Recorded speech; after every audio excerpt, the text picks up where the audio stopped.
Pode Flare 4 episódios gravando. Sejam bem-vindos e bem-vindas ao Pode Flare, programa que debate temas relevantes sobre sociedade. No episódio de hoje, vamos discutir um conceito importante: o assassinato de jovens negros no Brasil pela violência policial na perspectiva do racismo estrutural. Roda a vinheta. Pode falar com liberdade, mas com ética e respeito, Pode Flare. Como de costume, teremos o nosso quadro Fala Mestre, que nos introduzirá no assunto. Roda a vinheta. Então, eu sou o padre José Enes de Jesus, trabalho na paróquia São Gonçalo, em São Paulo, e sou secretário da Pastoral Afro-Brasileira a nível de CNBB. Nós temos como referencial o nosso bispo Dom Zanoni Dementino Castro, e que ele é também o representante latino-americano para a pastoral afro-americano e caribenho. Quero agradecer o Maico e o Pode Flare por essa oportunidade de estar aqui falando um pouco da pastoral afro-brasileira. Primeiramente, eu quero recordar o que é racismo estrutural. Não se entende racismo estrutural sem antes lembrar da grande barbaridade que houve com a deportação dos negros e negras para a América. É muito importante não esquecermos que foi mais de 300 anos de escravidão nas Américas. Então, os negros e negras da nossa África diáspora estão se organizando para que recupere a sua história e lembre dos seus grandes feitos na sua cidade e no seu estado de onde vieram. Quem veio para o Brasil não eram escravos, os negros não eram escravos. Vieram para o Brasil reinados, vieram para o Brasil cientistas, porque nós não sabíamos, ou os indígenas não tinham este saber da extração, por exemplo, do ouro, né, das minas de prata, cobre, conforme nós temos na América Latina, cobre, prata, e no Brasil especialmente ouro, cobre também. Então, a grandiosidade da nossa comunidade é muito importante. Então, é preciso de lembrar que a gente precisa de ter, né, como Brasil, essa consciência que não veio aqui para o Brasil escravo, mas veio para o Brasil homens e mulheres livres, e muitos deles letrados, que aqui construiu as nossas grandes metrópoles do Brasil e também da América Latina. Então, o racismo estrutural, ele faz com que a consciência de um povo, de uma certa maneira, é retirada, né? Retira a consciência de um povo, fazendo com que ele seja escravo do outro. Ele não é, ele não tem e ele não pode, como dizia o nosso grande verbita, nosso querido padre Mauro Batista. O negro não é, não tem, não pode.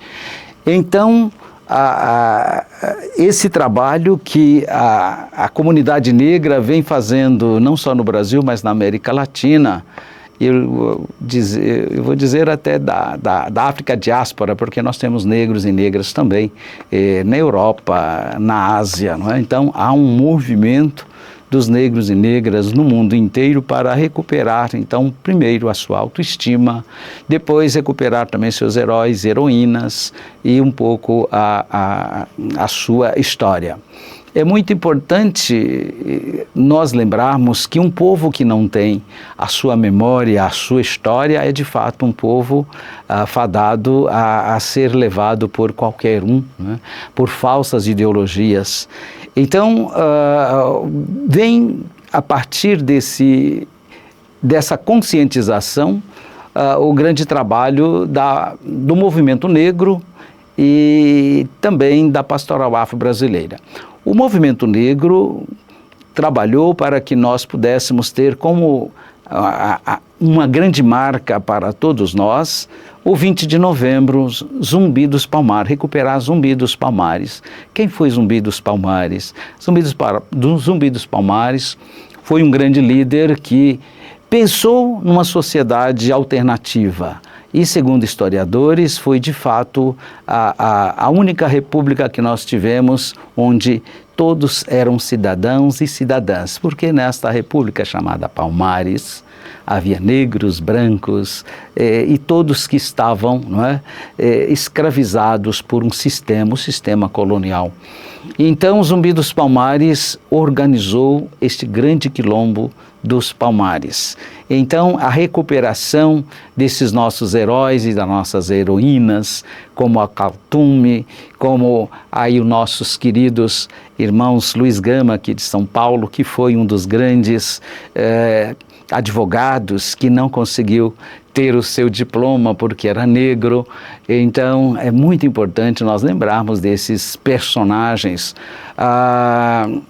Lembrarmos também de uma grande figura do nosso Brasil, o nosso querido Machado de Assis, aquele que fundou a Academia Brasileira de Letras e que deixou um legado importantíssimo para a história mundial.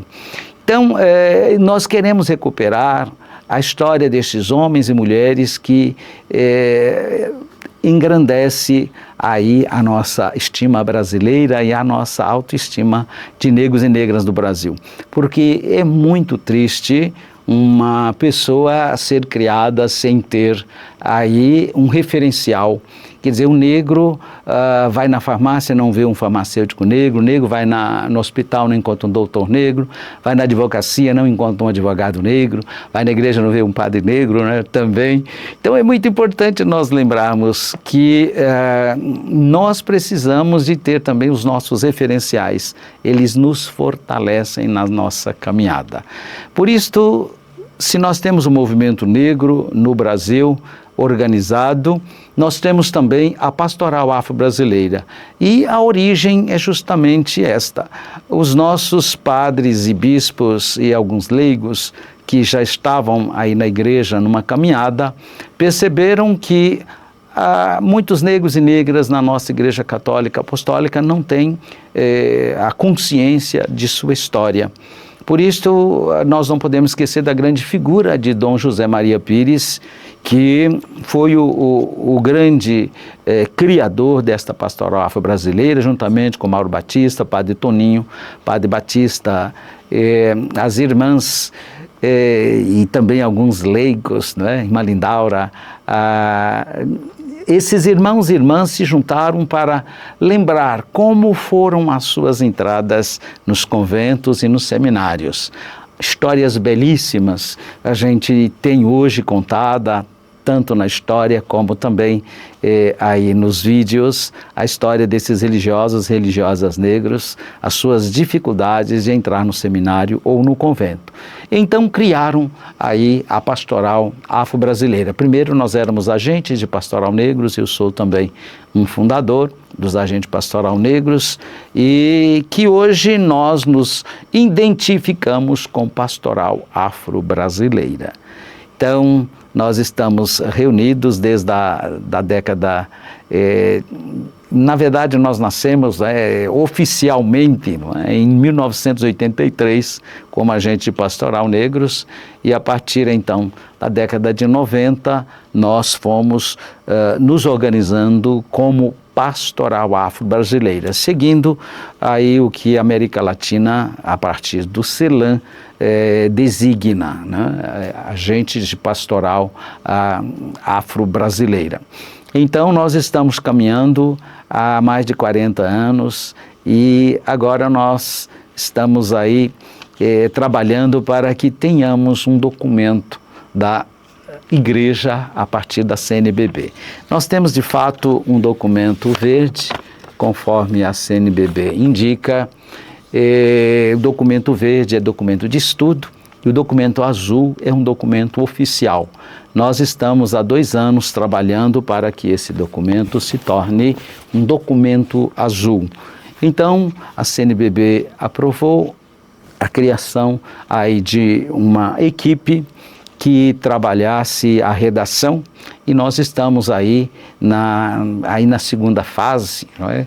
Nós sabemos e estamos rezando para que os nossos bispos possam então fazer a primeira leitura desse texto que nós já fizemos e em seguida nós esperamos que ele seja levado aí na Assembleia dos Bispos do Brasil. Porque é muito importante para a história da nossa comunidade, porque a pastoral significa ação, né, da igreja a partir de colocar em prática o Evangelho do Senhor Jesus. Pastoral, eu vim para que todos tenham vida e tenham em abundância. A pastoral é uma ação da igreja. Então, se nós temos uma pastoral do menor, da criança, dos jovens, temos também a pastoral afro-brasileira. Então, nós queremos e estamos trabalhando para que a pastoral afro não seja uma pastoral do Padre Enes, do Dom Zanoni, que é o nosso referencial, mas uma pastoral da Igreja do Brasil. O que nós fazemos é a evangelização deste nosso povo afro-brasileiro que está com a sua autoestima lá embaixo, que não conhece a sua história. Nós queremos, em nome de Deus, fazer com que esse povo louve o Senhor com tudo que ele tem, com a sua cultura, com seus tambores, com a sua roupa colorida, né, com seu gingado, com seu jeito de ser.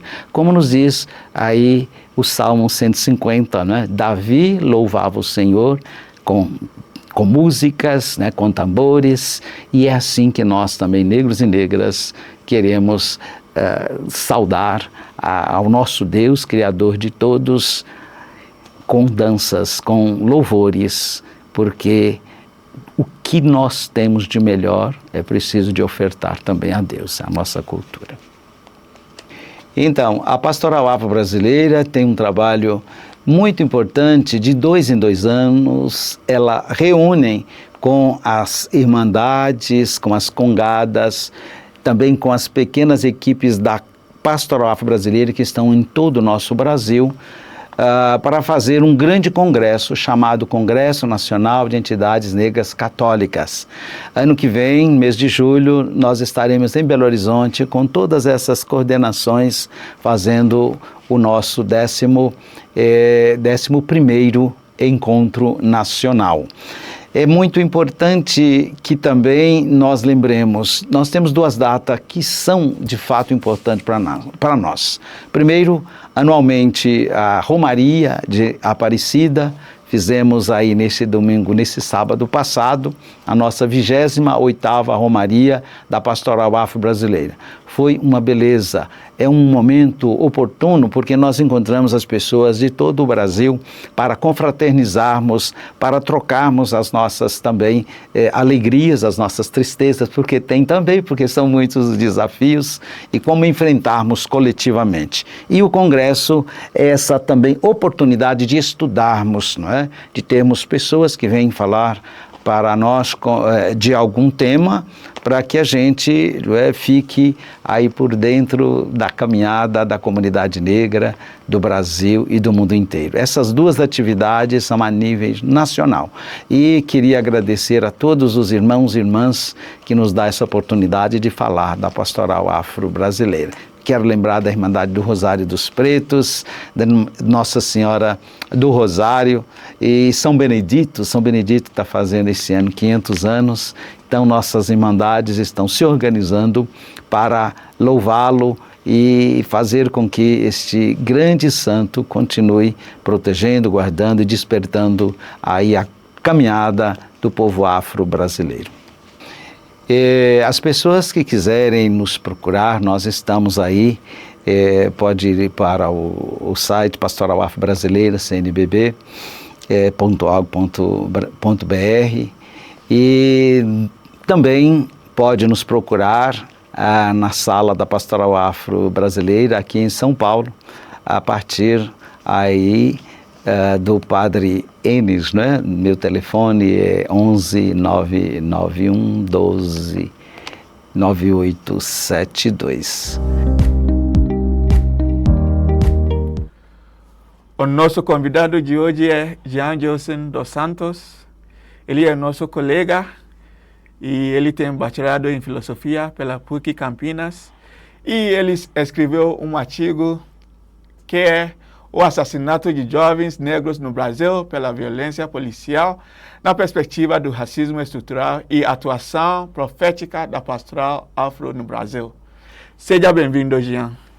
Michael, muito obrigado pelo convite, muito obrigado a todos aqueles organizadores do podcast. É uma alegria poder estar trabalhando com vocês a partir deste artigo, a partir deste trabalho, e é uma alegria poder estar partilhando com você que nos acompanha, que juntos possamos fazer uma discussão a partir deste artigo que eu publiquei, que tem por objetivo analisar o assassinato de jovens negros no Brasil pela violência policial. No Brasil, hoje, a cada 23 minutos, um jovem negro é assassinado. Então, isso mostra uma realidade de verdadeiro genocídio.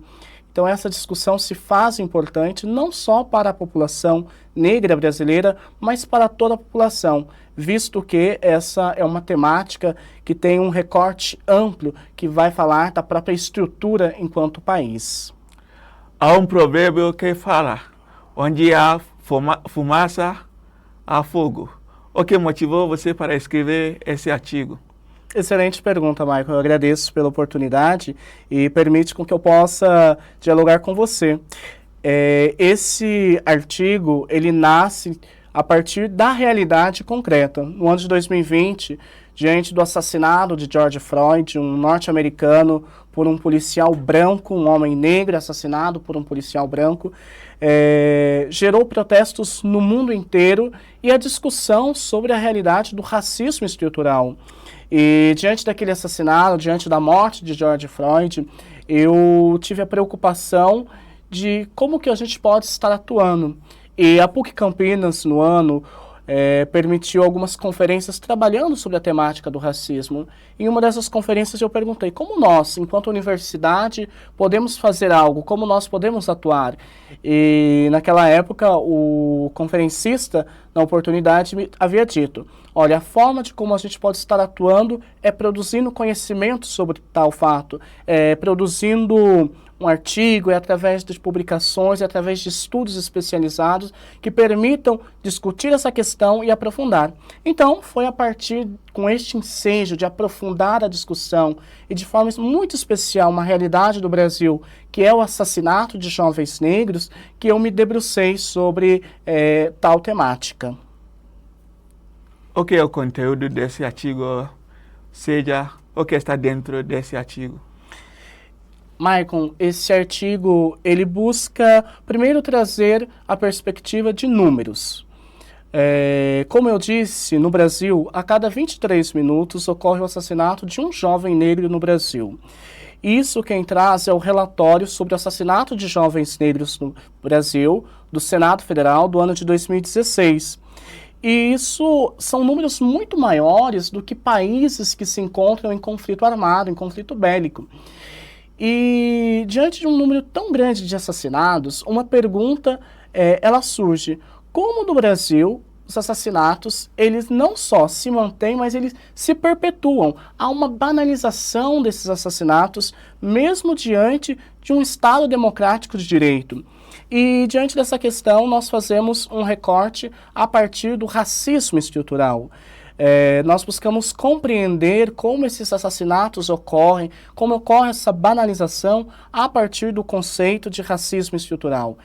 E quando a gente fala de racismo estrutural, é importante que a gente compreenda que quando estamos falando de racismo estrutural, a gente fala de um aspecto histórico, um aspecto político, um aspecto econômico e um aspecto cultural. Então, assim, falar de racismo, a gente não está falando simplesmente de uma discriminação, não, é muito mais profundo. Esse artigo, ele busca mostrar que o racismo estrutural, ele está na base da sociedade brasileira. O Estado brasileiro foi construído a partir do racismo. Quando a gente fala o conceito de raça, ele vai retomar lá o século XVI, durante o início da colonização da África, quando se utilizou a ideia de raça para submeter uma nação, para submeter um povo sobre o domínio de outros. É até interessante ver que o conceito de raça para pessoas é um conceito muito recente. E o Brasil, diante desse processo, ele viveu mais de 300 anos, a maior parte da história do Brasil é a partir de um sistema de escravocrata. E o sistema de escravidão no Brasil, ele deixou marcas muito profundas sobre toda a nação, sobre a forma de entender e de ver o negro no Brasil.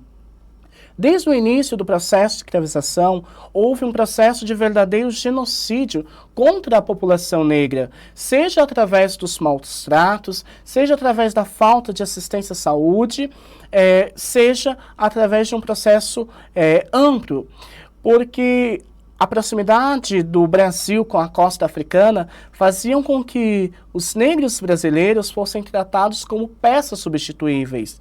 E junto com isso se buscou criar uma imagem de inferiorização de jovens negros, de homens negros de forma muito especial, para poder justificar a própria realidade da escravidão, o próprio sistema escravocrata. E essa imagem que busca colocar o negro como alguém de capacidade intelectual reduzida, como uma imagem violenta, como perigoso, essa imagem ela vai se perpetuar no Brasil, ela vai se manter no Brasil, mesmo depois do fim da escravidão. Então, nós temos diante da nossa sociedade um processo histórico onde os negros foram assassinados, onde os negros foram violentados de forma brutal. E também, junto com isso, houve um processo que se foi construindo uma imagem dos negros, de forma muito especial da juventude negra, como uma imagem associada à violência, como uma imagem daqueles que precisam ser combatidos. Isso é algo grave, isso é algo que se perpetua na sociedade. Então, historicamente, nós temos um processo onde você tem de morte, de genocídio, e você também tem, diante disso, um próprio processo em que, após a abolição da escravatura, estes negros eles foram simplesmente jogados à rua e não tinha para onde ir. Então, é aqueles que vão lá para os morros, para as encostas, para os piores lugares onde tem. Criou-se, inclusive, uma lei após a abolição da escravatura, que é a lei da vadiagem, que os negros não podiam estar na rua, não podia ali estar presente. E isso levou também a uma questão econômica. Historicamente, e se você for fazer uma análise da economia, você vai ver que os mais pobres são negros. São os mais pobres porque são aqueles que construíram a riqueza desse país, mas que ao final da escravatura, eles são jogados à rua, são expulsos à margem da sociedade e sem nenhum direito. Então, a realidade econômica é uma realidade muito difícil. E no Brasil, a gente tem algo que é combater a pobreza pela violência. E o Estado brasileiro, ele fez isso de forma muito forte, combater a pobreza, dando uma resposta à pobreza dessa população vulnerável através da violência. Então, a população negra, o jovem negro, que é vítima de um processo histórico, um processo econômico injusto, de desigualdade, de violência, é colocado como o culpado, como uma ameaça para o Estado. E o Estado começou a combater através dessa ideia de violência contra essa população. E junto com isso também nós temos uma questão política. A população brasileira, na sua grande maioria, é formada por negros. Mais de 54% da população brasileira é formada por negros. Mas quando a gente vai ver a representatividade dessas pessoas no mundo político, você vai ver que ela é ínfima. É um número muito baixo. Então, quando você não tem pessoas negras, homens, mulheres, jovens negros na política, você não tem uma voz que fala. Então, o Estado brasileiro, ele foi pensado de uma forma em que, por homens brancos, por homens ricos, e não havia uma voz negra que pensasse o Estado brasileiro, que pensasse as políticas brasileiras. Então construiu-se uma política de verdadeira criminalização da juventude negra. O Estado, incapaz de dar uma resposta para as questões sociais, passou a combater a pobreza, a realidade da população negra com violência. E junto com isso também um processo cultural, onde a figura do negro, tudo que é negro, buscou ser colocado, adjetivado de forma negativa. E isso criou no próprio consciente da população uma imagem de medo, uma imagem que olha para a juventude como sendo uma juventude perigosa, como sendo criminosos em potencial, e que em nome de uma segurança se justificaria mesmo excessos da polícia, que é a mão do Estado. E isso não significa dizer que o policial, ele é um criminoso nato, mas antes é dizer que também dentro das corporações, dentro da formação, existe uma imagem também. A sociedade cobra da polícia uma ação efetiva contra a criminalidade, contra a pobreza, colocado na imagem do jovem negro, e os policiais têm essa missão de combater esta pobreza, seja por um chamamento do Estado, seja também pela própria formação da consciência. Então, essa é uma questão que a gente vai vendo, que dentro da polícia, um número muito grande de assassinatos contra jovens negros. Enquanto nos últimos anos você vê a população, o número de assassinatos contra jovens brancos diminuírem, em contrapartida você vê o número de jovens negros assassinatos aumentando. E, segundo a Constituição brasileira, o Estado deve resguardar pela segurança de todos, daquela juventude marginalizada. E o Estado, a pátria mãe gentil que deveria cuidar desses seus filhos, é a própria pátria que muitas vezes é quem produz violência, é quem reproduz essa violência. Então nós podemos ver que o processo de racismo estrutural, ele foi formatando de tal forma o nosso país, a nossa nação, de forma com que essa violência ela não ficasse apenas restrita ao período colonial, mas ela vai se reproduzindo nas próprias instituições.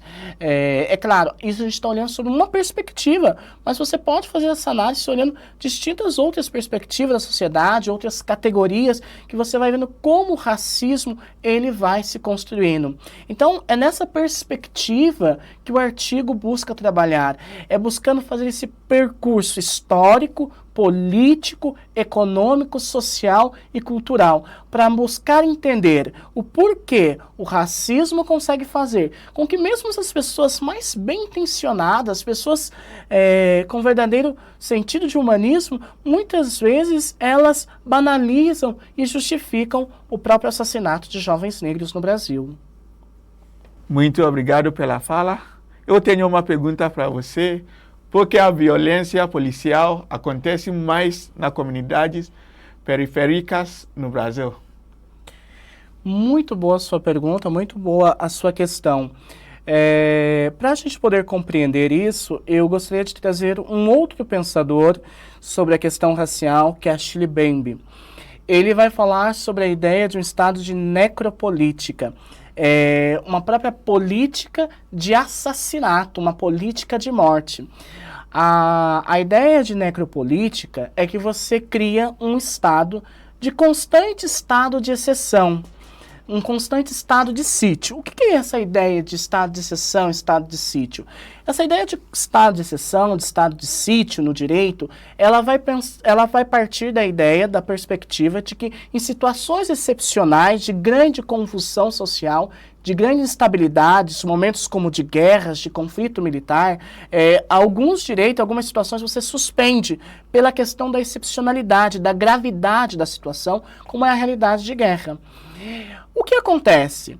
Nas periferias, você vive um constante estado de exceção, um constante estado de sítio. É como se nas periferias, nas comunidades periféricas, a lei ali não chega. Ali não se tem a aplicação da lei. É como se tem uma ideia, criou-se através de um preconceito, através de uma criação da imagem que associou a comunidade periférica como uma comunidade criminosa, como um lugar de recanto de bandidos, que você criminalizou a comunidade periférica. Você transformou a juventude periférica como bandidos. E isso fez o quê? Que se utilizasse para a periferia uma forma de agir, uma forma de trabalhar de estado de exceção, onde a lei não vale. Então, para manter a ordem, como aqueles são os desordeiros, agressivos, em constante violência, você tem que constantemente estar ali, usar a força do Estado, o braço do Estado. Então, as prerrogativas que você tem do Estado Democrático de Direito, com relação à forma de abordagem, à forma de condução, ali não vale. Ali se faz de acordo com o policial, como se estivéssemos em um estado de exceção. Por exemplo, a lei brasileira diz que para você só pode efetivar uma prisão durante o dia. Durante a noite você não pode invadir a casa de uma pessoa, entrar, porque a casa da pessoa é um asilo inviolável, a não ser em causa de flagrante crime de delito, né, em flagrante, ou num caso para você de um desastre que você precisa socorrer a pessoa. Salvo exceção, a sua casa é um asilo inviolável. Alguém só pode entrar ali para efetivar uma prisão durante a manhã. É por isso que quando a gente vê pela TV os grandes casos, os grandes nomes da política, você vai ver sempre que as operações acontecem pela manhã, logo de manhãzinha, porque a casa é inviolável. Mas quando a gente vai para a comunidade periférica, a gente vê muitas vezes ação policial criminosa, que chega naquela casa, derruba a porta, bate, entra dentro de casa, destrói. Por quê? Ali se vive um estado de verdadeiro sítio, estado de exceção. E isso é marca do racismo, da forma de se ter. E muitas vezes se aproveita pelo fato de que as pessoas não têm conhecimento a partir da lei jurídica, se sente vulnerabilizado naquela situação, de muitas vezes de não denunciar, de não trazer à baila tal fato. E isso leva a um perpetuar dessa ação violenta, dessa ação criminosa que nós temos nas periferias. Muito obrigado.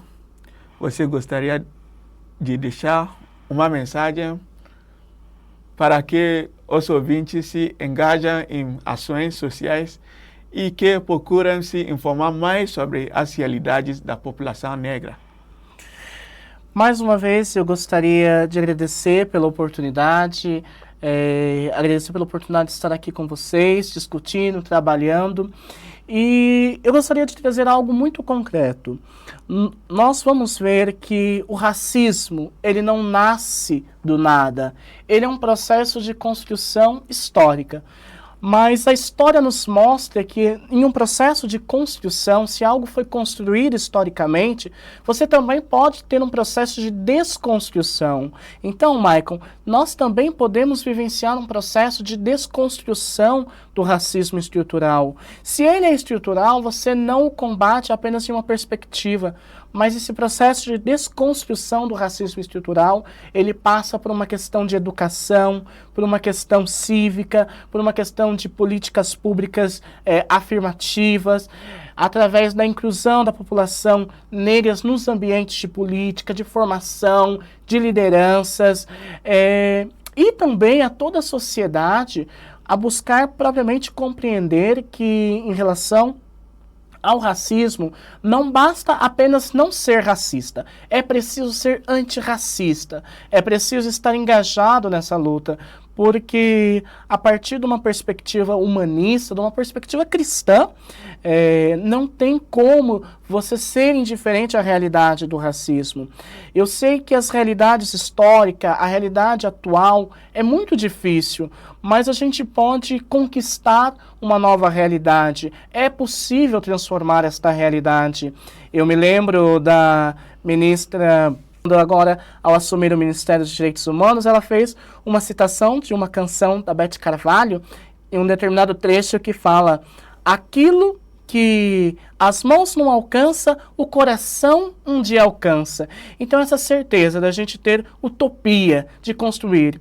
Porque algumas coisas, algumas realidades que no passado se pensava que era impossível, hoje é possível. Então a gente precisa buscar de novo a luta por utopias, por construir uma sociedade justa, igualitária, humana e fraterna. Muito obrigado pela sua mensagem. Como a gente sempre encerra com alguma coisa, como música ou poesia, você tem alguma coisa para deixar conosco hoje? Muito bem, eu gostaria de trazer uma canção belíssima, um samba, Liberdade, Liberdade. Eu acho que a vida ela não faz apenas de dados teóricos, mas a partir da realidade. E a arte entra no nosso coração. Liberdade, Liberdade fala de um sonho de igualdade, de um sonho de fraternidade, de conquista, de esperança. Eu acho que a gente, quando trabalha uma temática tão difícil, é preciso esperançar, é preciso ter perspectivas de esperança. E a arte nos ajuda muito nisso, e essa é uma canção que eu deixo como referência para aqueles que nos acompanham. Muito obrigado, Jean, por estar aqui conosco hoje.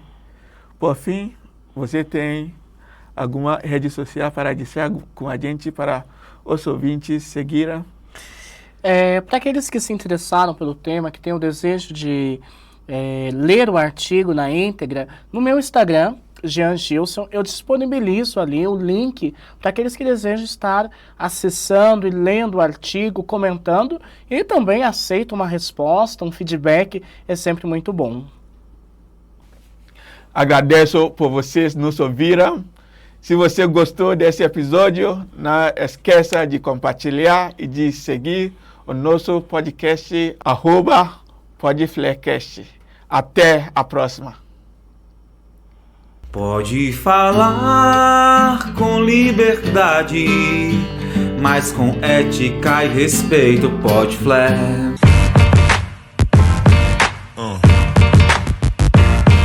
Yeah. Yeah.